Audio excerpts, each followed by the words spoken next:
Everyone thought Jasmine was finished, till she opened her mouth. The gavel came down like a thunderclap, sharp and final, echoing against the cold walls of the courtroom. Judge Beryl Howell leaned forward, her voice cutting through the silence. Like a blade. "Order in my court. Miss Crockett, you will remain silent." Gasps rippled through the benches. The spectators, journalists, aides, curious onlookers froze in place, eyes darting from the towering figure behind the bench to the young woman seated below. Jasmine Crockett didn't move. She sat still, shoulders squared, her hands folded neatly before her. She looked calm, but her silence was not submission. It was calculation. In that moment, the entire courtroom felt the weight of imbalance. Howell held the robe, the gavel, the centuries-old authority of a judge's chair. She radiated the arrogance of someone who had silenced countless voices before. And yet, across from her, Jasmine radiated something different. Not power in the traditional sense, but presence. A quiet fire, unshaken by the gavel's thunder. The tension was unbearable. Every breath, every cough, every shuffle of a shoe against marble seemed louder in the silence.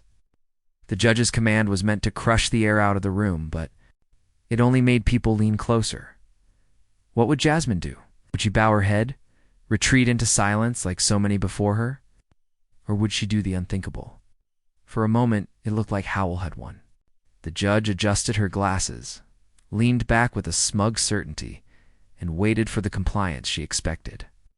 But Jasmine didn't flinch. Instead, she looked up, her eyes steady, her chin unbowed. And in that stillness, something shifted. The audience could feel it, an invisible current moving through the air, a tension no gavel could erase. Ow. This wasn't the face of a woman defeated. It was the face of someone who knew the game. Someone who had prepared her whole life for moments. Exactly like this.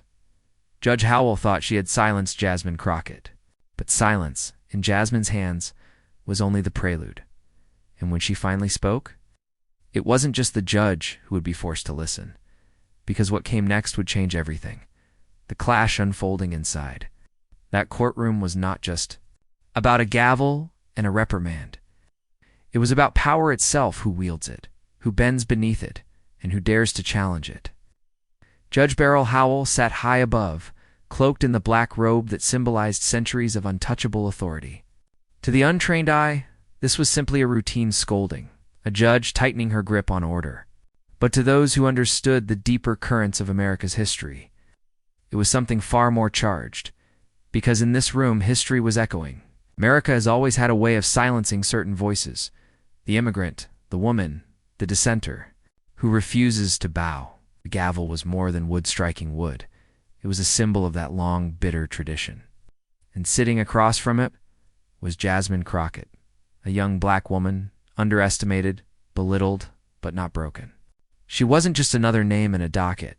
She was the living embodiment of every voice told to be quiet, every fighter told to wait your turn, every truth-teller forced into silence.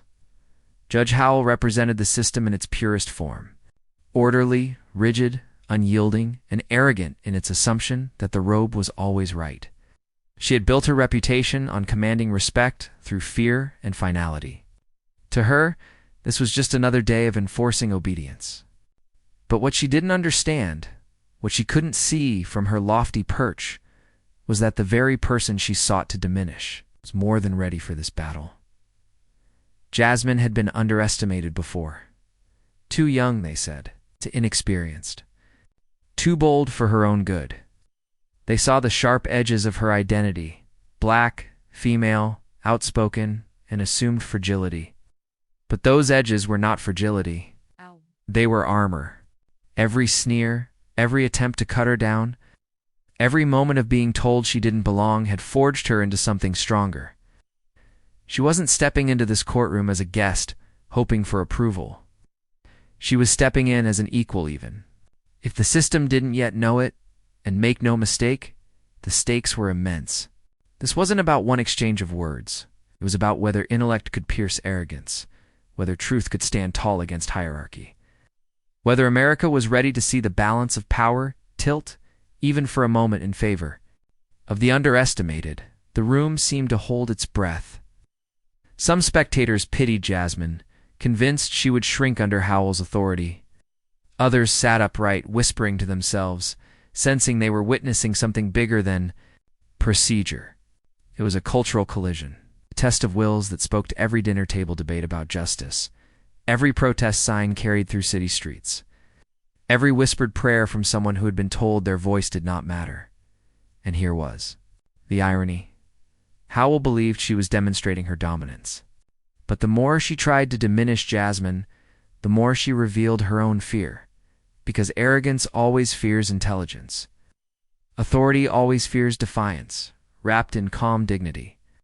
And Howell, with all her power, had just provoked the one person in that room least likely to break. Jasmine was not just a lawyer in this courtroom. She was the quiet storm America had overlooked. And as the gavel's echo faded into silence, she was about to show why silence could be more powerful than any shout.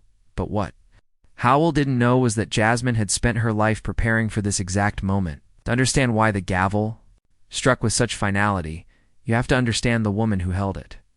Judge Beryl Howell was no ordinary judge.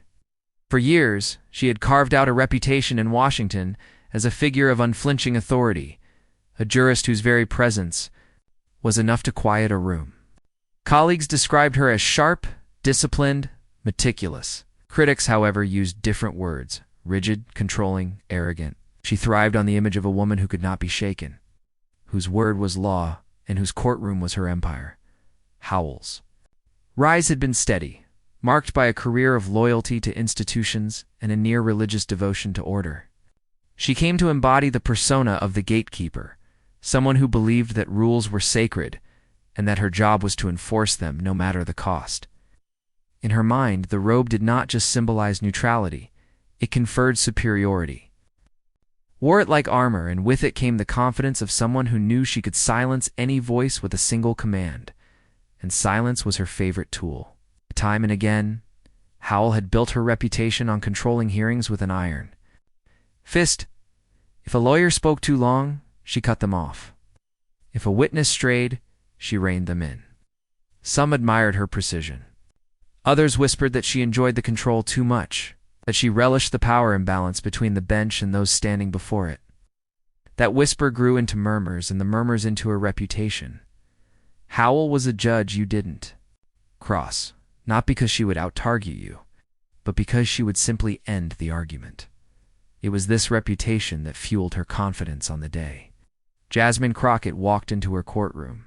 Howell didn't see an equal adversary. She saw another subject in her domain, another ambitious voice that would inevitably bow to her authority. She had silenced senators, attorneys, lobbyists, even journalists who dared to push the boundaries of her patience.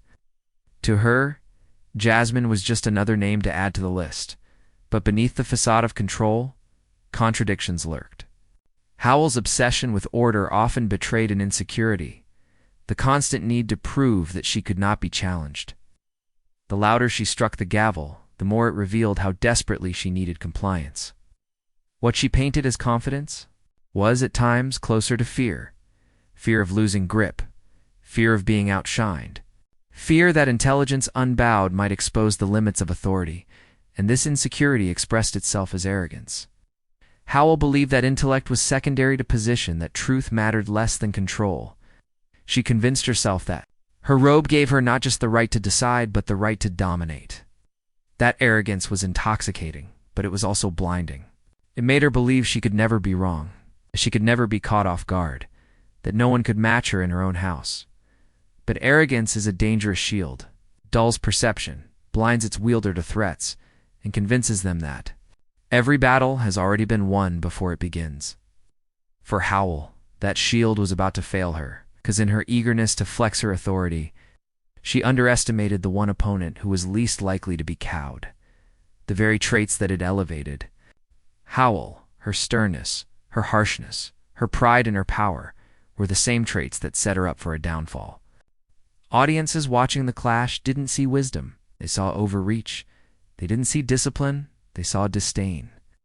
She became the embodiment of something Americans have always bristled against: authority abused, Power wielded not for justice, but for ego. It was a role Howell had slipped into without even realizing it. In her mind, she was simply doing what she had always done: keeping order, asserting dominance, bending the room to her will. But on this day, in this clash, she wasn't just a judge. She was a symbol of every voice that had been shut down, every fight smothered before it began. Every person told their words didn't matter. And as she struck the gavel to silence Jasmine Crockett, Howell unknowingly positioned herself as the villain in a story much bigger than herself. Her arrogance had written her role for her, and the audience knew instinctively what that role was. She wasn't just the judge anymore. She was the obstacle, the barrier, the arrogance waiting to be humbled. She believed her command would be the end of the story. But it was only the beginning, because arrogance always forgets one thing. When you underestimate someone who has lived their life defying silence, you set the stage for your own undoing. And Howell, perched high in her seat of power, had just set that stage perfectly, long before Jasmine Crockett walked into that courtroom, for the gavel struck down in an attempt to silence her. Her story had already been written in struggle, resilience, and defiance. She wasn't born into the privilege of connections or a last name that opened doors. She came from a world where nothing was given and everything was earned. And it was in that world, often overlooked, sometimes dismissed, that the fire of her brilliance was forged. As a child, Jasmine saw the America that rarely made headlines. She grew up watching families stretch every dollar, watching neighbors fight to be seen, watching communities overlooked by those in power. But instead of crushing her spirit, that environment sharpened it. Where others saw impossibility, Jasmine saw necessity. She understood early that the fight for dignity wasn't an abstract idea. It was daily survival. Teachers noticed something about her: a restlessness, a refusal to simply accept what she was told. When classmates fell silent in the face of unfairness, Jasmine's hand would rise. She questioned. She challenged. Not with arrogance, but with a quiet, fearless determination. That instinct, that refusal to be silent, became the compass of her life. College was not easy. The path was lined with doubters who looked at her background and assumed limits.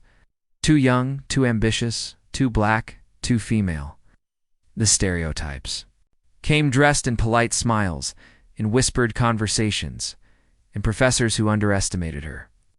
But Jasmine didn't let those assumptions define her. Each time someone placed a ceiling above her head, she pushed through it. Oh. She studied harder, prepared longer, and spoke sharper. When she entered law school, the weight of the challenge was immense. The halls were filled with people who came from legacies of power, the children of judges, lobbyists, corporate lawyers. Jasmine came armed only with grit. She was forced to prove herself over and over again in classrooms where her questions were dismissed and her insights overlooked. But when case studies grew difficult, when the arguments required depth, Jasmine's voice cut through the noise. She didn't just memorize the law. She understood it, felt it, and wielded it like a tool for justice rather than status. That distinction made her dangerous and unstoppable. Her early years as a lawyer were not glamorous. She didn't chase corporate partnerships or six-figure firms. Instead, she gravitated toward public defense, toward representing the people others abandoned. She stood beside those with no money, no influence, and no voice. In cramped offices, late nights filled with stacks of cases, she built her craft not on prestige but on survival. She learned to outwork, outthink, and outmaneuver opponents who dismissed her.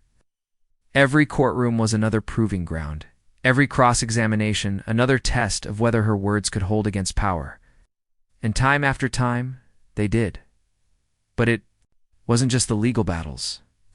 Jasmine carried herself into public service because she believed the law could only go so far if politics left people behind. She fought for her community, for representation, for justice that wasn't written in fine print, but lived in people's homes. She marched, she spoke, She stood shoulder to shoulder with those who had been ignored. Her activism wasn't performance. It was lived reality. She didn't just represent the voiceless. She was one of them, refusing to forget where she came from. And all along, the resistance followed her. Some dismissed her as too radical.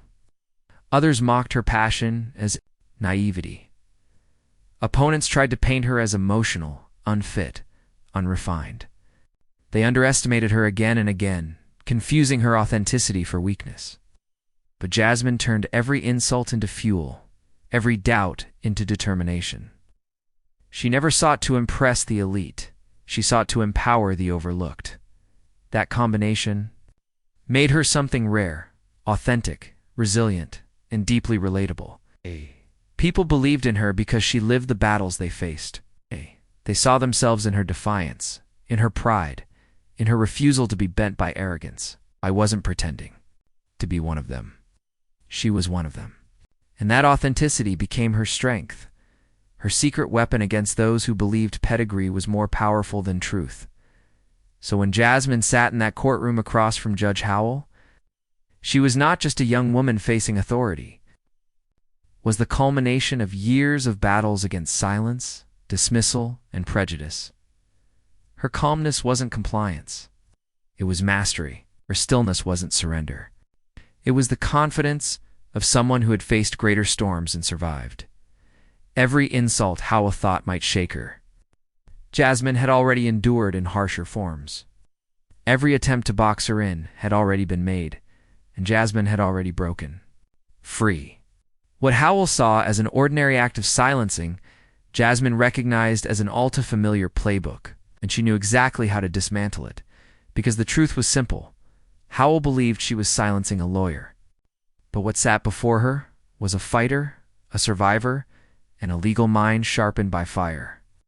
Jasmine's brilliance wasn't born in classrooms alone. It was born in struggle, in defiance, in the quiet conviction that justice must always outlast arrogance. Little did Howell know. Jasmine's legal brilliance was forged in fire. The silence lingered in the courtroom, heavy and suffocating. Judge Beryl Howell leaned forward, her gavel resting in her hand like a weapon she was eager to strike again. Her voice carried the clipped precision of someone who believed she had already won. "Miss Crockett," she said, each syllable dripping with authority, "this is not your stage. You will not grandstand in my courtroom. You will answer only what is asked and nothing more." The words landed with the weight of command. Around the room, heads turned toward Jasmine, waiting for her to falter. Some spectators smirked, expecting her to shrink beneath the sharpness of Howell's tone. Others frowned, sensing the imbalance, uneasy with the arrogance parading as justice. Jasmine didn't flinch. She sat perfectly still, her back straight, her eyes fixed on the judge. Respectful, yes, but unbending. That look was not of a woman cowed by power. It was the look of someone who had measured this moment long before it arrived. Howell's eyes narrowed. She wasn't accustomed to silence being used against her. The gavel tapped once, sharp and impatient. "Miss Crockett, I will not repeat myself. Ade.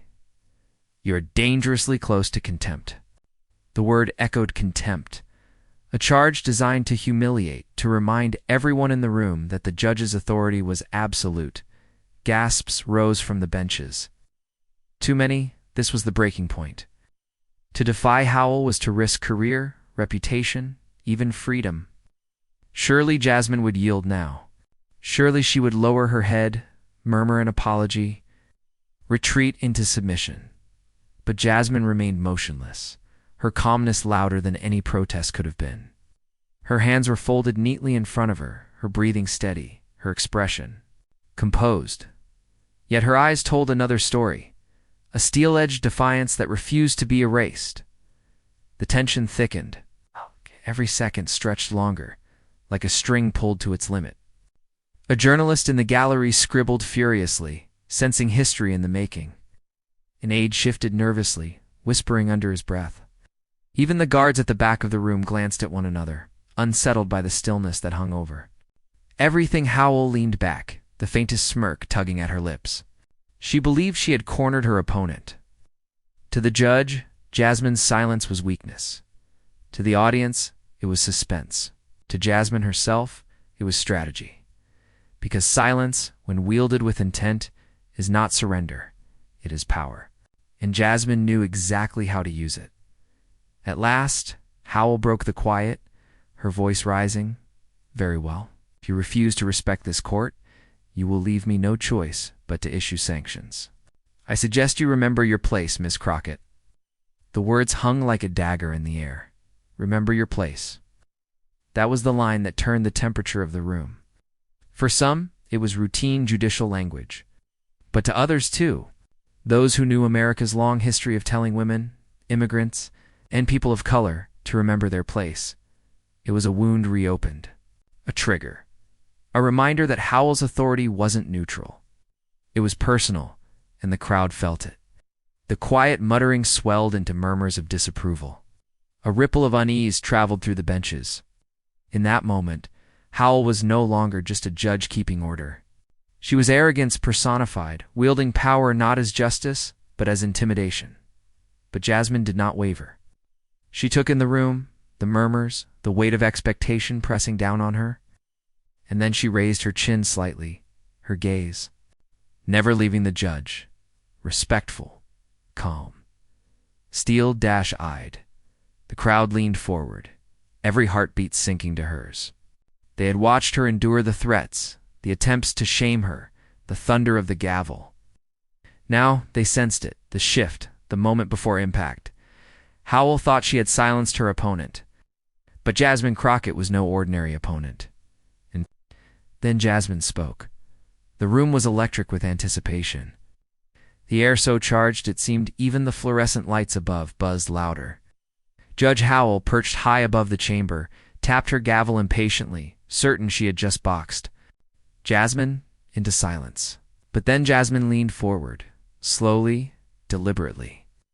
Her calm voice slicing through the tension like a scalpel through thick cloth. With respect, Your Honor, she began, her words measured, each syllable weighted with precision. This court may hold the gavel, but it does not hold the truth hostage. Contempt is not the refusal to obey. Contempt is the abuse of power that silences reason. The audience gasped. Howell's eyes flickered, a micro-expression betraying the faintest surprise. She had expected pleading, contrition, perhaps even apology. What she received instead was a direct surgical dismantling, polite on the surface, devastating beneath Jasmine. Let the silence that followed linger just long enough. She knew the power of a pause. Every lawyer in the room knew it too. A pause wasn't emptiness, it was dominance. It forced the listener to sit in the weight of what had just been said.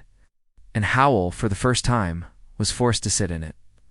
Then, Jasmine continued, her tone calm but unyielding. You say I should remember my place. But my place, Judge Howell, is precisely here in this courtroom, before the law, serving the people who cannot sit where I sit. Oh, my place is not silence. My place is not submission. My place is standing firm when justice is being bent. Whispers rippled through the benches. A reporter lowered his pen for a moment, caught in the gravity of her words. A young law student in the gallery mouthed "wow" under her breath. Even the bailiff shifted slightly, as if realizing they were not watching an ordinary exchange of courtroom decorum, but something cinematic, something unforgettable. Howell tried to regain ground. Her voice cut in, brittle with irritation. Miss Crockett, you are out of line, but Jasmine didn't flinch. She lifted a hand gently, not in defiance, but in the universal gesture of someone who would not be cut off mid-truth. The audacity of it shocked the room, but the confidence behind it made the gesture feel inevitable. Out of line. Jasmine repeated softly, almost like a question. Then her eyes locked with Howell's. No, Your Honor. What is out of line is the suggestion that law is merely obedience to authority. The law is not meant to protect power. It is meant to protect people, and the people cannot be protected. If their advocates are told to bow their heads and remember their place, a gasp swept the gallery, louder this time. One spectator muttered, "She said it," while another shook his head in disbelief. Howell's knuckles tightened on the gavel, but the very fact that she hadn't struck it again showed something crucial.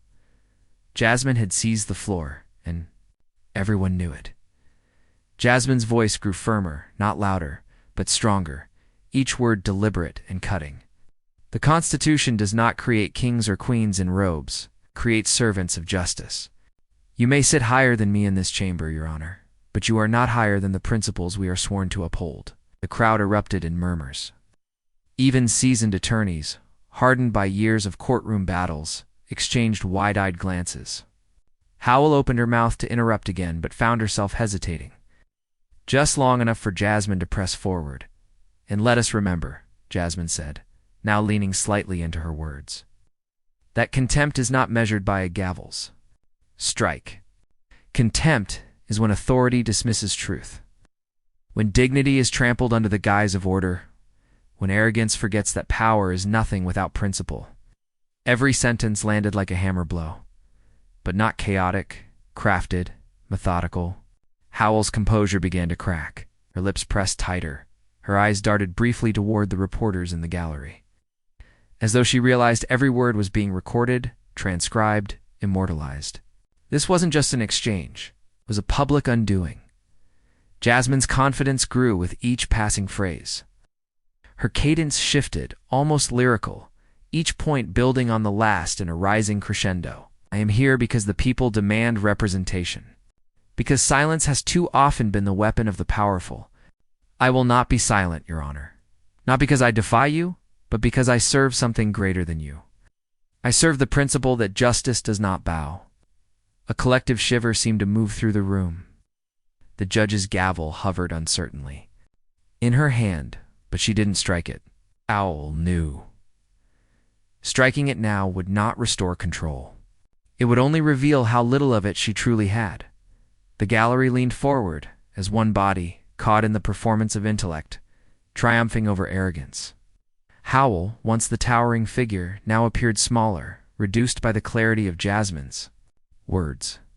And Jasmine, underestimated just moments ago, now radiated the kind of brilliance that turned a courtroom into a stage and a speech into a legacy.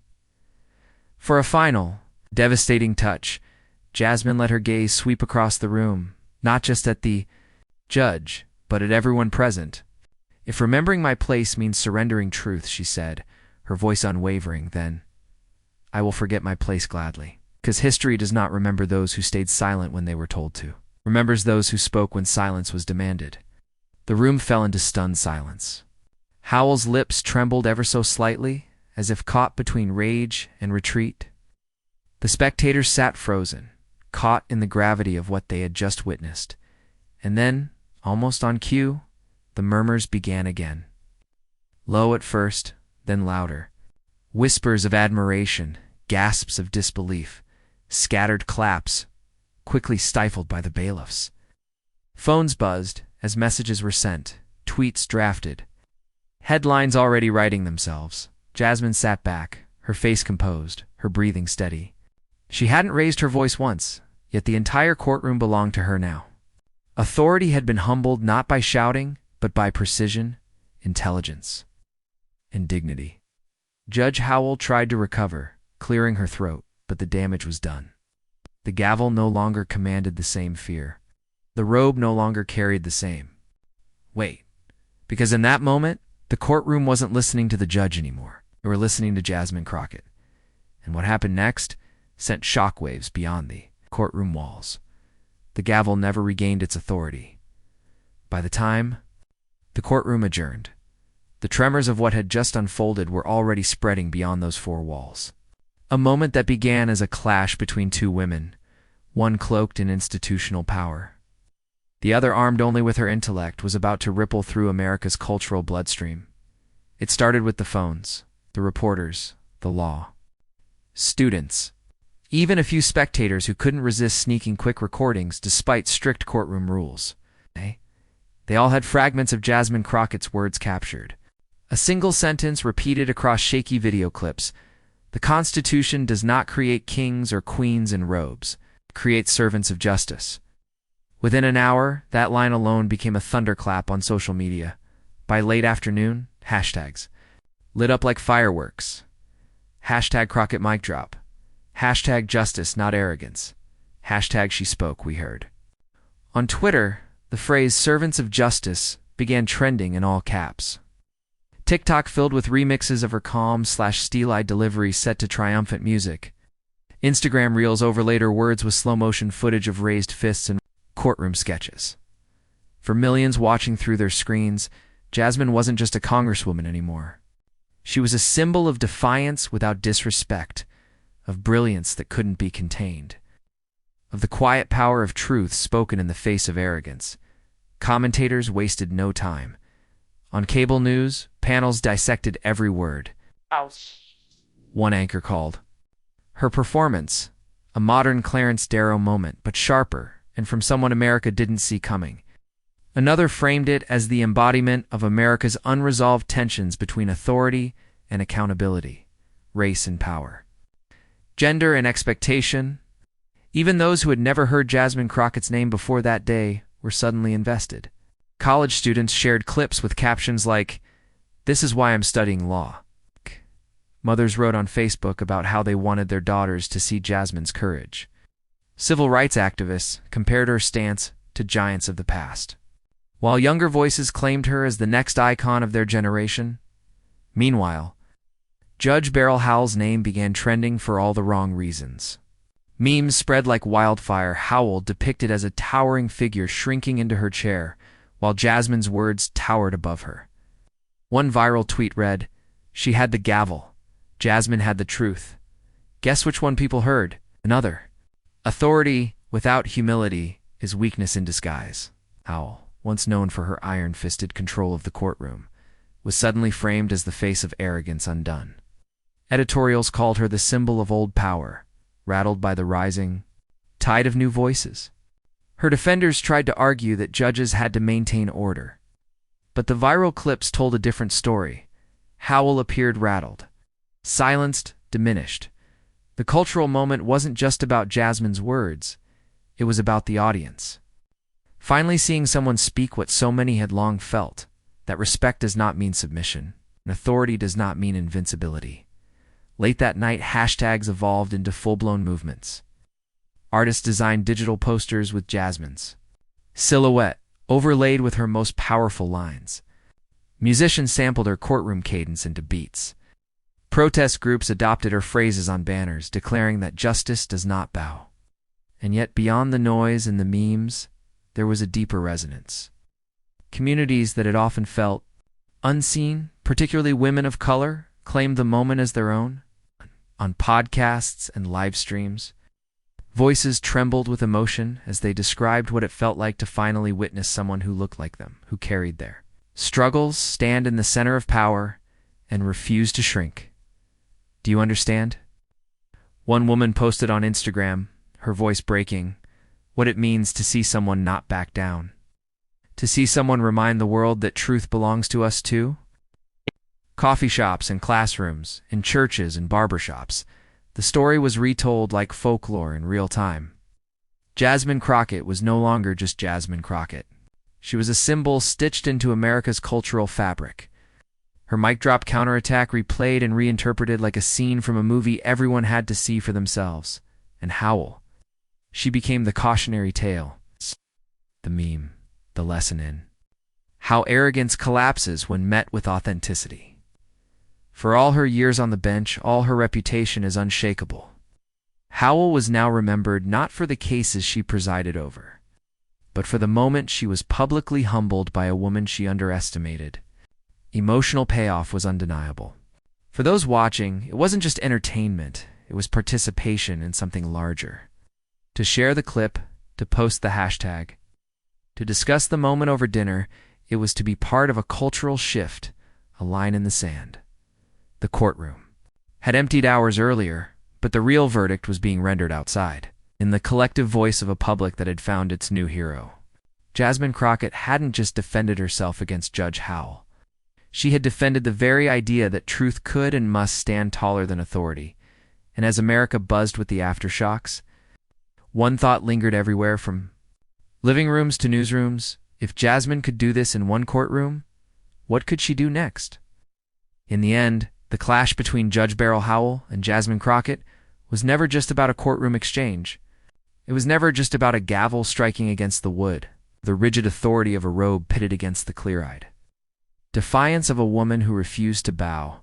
It was about something bigger, something timeless, because what the world witnessed in that room was not merely a legal argument.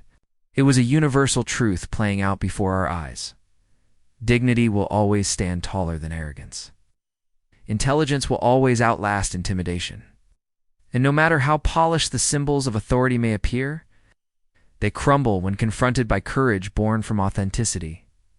For centuries, voices have been silenced by power, especially voices like Jasmine's, women, people of color, those underestimated before they even open their mouths.